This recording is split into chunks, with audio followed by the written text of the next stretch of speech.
Welcome to our channel. Today we how to uninstall Chase offer personalization permissions step by step clearly. To begin, open the Chase mobile app on your device. Enter your login credentials to access your. Once logged in, navigate to the bottom of the home screen. Tap on the More option, typically found at the far right. From the list, select Account Settings. Scroll down until you find Privacy Settings and tap on it. Look for the section labeled Offer Personalization Permissions. Tap on this section to view your current settings. You will see options to enable or disable personalized offers. To uninstall or turn off the permissions, toggle the switch to the off position. A confirmation prompt may appear, just select Confirm if it does. Once done, you should receive a notification indicating the change has been made.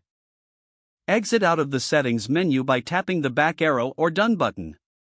For additional confirmation, revisit the Offer Personalization Permissions section. Make sure the toggle is indeed set to the off position. Your changes are now complete, and Chase will no longer personalize offers for you. If the page does not load, refresh the browser or try again in a private or incognito window. Make sure you are using the correct email address, then retype it carefully to avoid small typos. If your password is not accepted, use the Reset option and create a new strong password you can remember. Check your spam folder for verification or security emails, then complete any requested confirmation steps.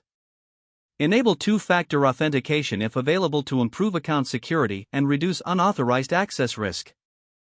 After signing in, review your profile details so your contact information and settings are accurate and current.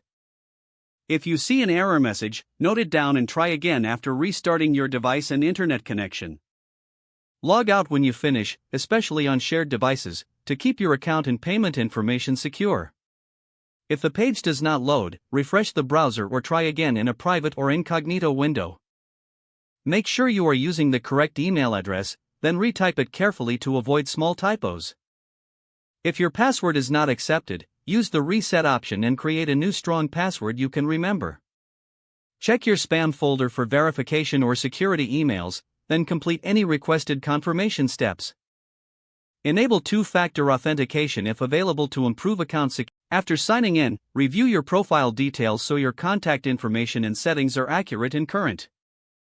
Don't forget to like this video and subscribe to our channel for more step-by-step tech guides.